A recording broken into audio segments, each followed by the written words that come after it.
பொதுமக்கள் சந்திக்க முடியல அப்படின்னு பாலியல் குற்றம் அதிகமாக கனிமொழி அவர்கள் குற்றம் பண்றாங்க. அதை எப்படி சார்? சரி, நீங்க எல்லாம் நீங்க பத்திரிகையாளர் உங்களுக்கு எல்லாம் தெரியும், குற்ற சம்பவங்கள் எதனால நடக்குதுன்னு உங்களுக்கு தெரியும். ஒவ்வொரு இடத்துல தனிப்பட்ட குற்றங்கள், தனிப்பட்ட விருப்பங்கள் நடக்கிற குற்றங்கள் இருக்கும்.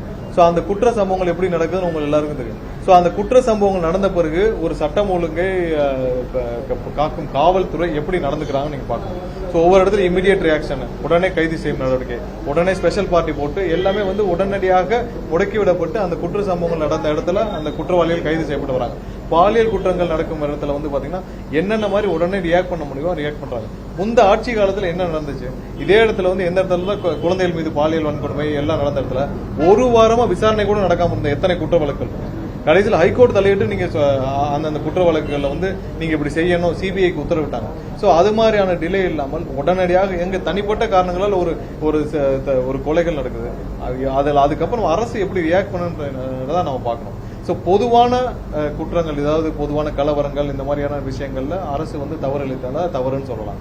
தனிப்பட்ட குற்றங்களுக்கு அப்புறம் நடக்கிற ஒவ்வொரு இதையும் எப்படி டீல் பண்றது, போலீஸ் எப்படி டீல் பண்றாங்க, என்ன மாதிரியான வழிகாட்டுதலை பண்றாங்கன்றதா நீங்க பார்க்க. கம்பேர் பண்ணி போன ஆட்சிக்கும் இந்த ஆட்சிக்கும் நிறைய பேர் எங்ககிட்ட சொன்னது, சிறப்பாக ஒவ்வொரு இடத்துலயும் காவல்துறை போன ஆட்சியை விட இந்த ஆட்சியில மிகவும் துரிதமாக செயல்பட்டு ஒவ்வொரு இடத்துலயும் ரியாக்ட் பண்றாங்க. ஒவ்வொரு இடத்துல ரொம்ப சென்சிட்டிவா ரியாக்ட் பண்றாங்க.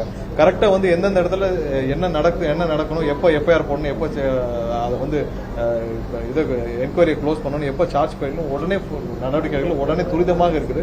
எங்களுக்கு ரீச்சபிளாவும் இருக்காங்கன்றதான் இன்னைக்கு மக்களோட சொல்ற விஷயம். ஒவ்வொருத்தரும் காவல் நிலையத்துக்கு போனா ரீச்சபிளா இருக்கு, எல்லாமே சொல்றபடி நடக்குது, எங்களுக்கு ரெஸ்பான்ஸ் பண்றாங்க.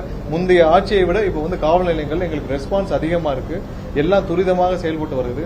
நிறைய இடத்துல முன்னாடி ஒயின் ஷாப் இருக்கு, பார் இருக்கு, எங்க இல்லீகல் விற்கிறாங்கன்னா நாங்க போய் எத்தனை தடவை சொன்னாலும் யாரும் காது கொடுத்து கேட்க மாட்டாங்க. இப்போ ஒரு போன்ல பண்ணாலே அடுத்த 5 நிமிஷம் இல்லீகல் பார்லாம் க்ளோஸ் பண்ணப்படுது. எங்கேயுமே குட்கா விற்கிறாங்களா, நாங்க பக்கத்துல போய் நின்று குட்கா விற்கிறாங்கன்னு சொன்னாலே போதும் உடனே காவல்துறை கைது செய்யறாங்க, உடனே அந்த கடையை சீல் வைக்கிறாங்க.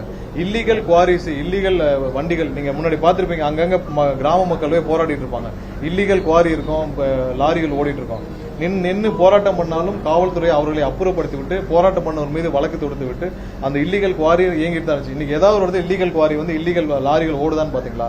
சோ எங்கெங்கெல்லாம் சட்டத்திற்கு புறம்பாக, சட்டத்திற்கு எதிராக சட்டவிரோத செயல்களில் ஈடுபட்ட அனைத்து விஷயங்களும் கண்ட்ரோல் பண்ணிட்டு வருது, இன்க்ளூடிங் போதை மருந்துகள், குட்காக்கள், சட்டவிரோத மது பழக்கங்கள் அனைத்தும் கண்ட்ரோல் பண்ண வருது, இன்க்ளூடிங் குவாரி.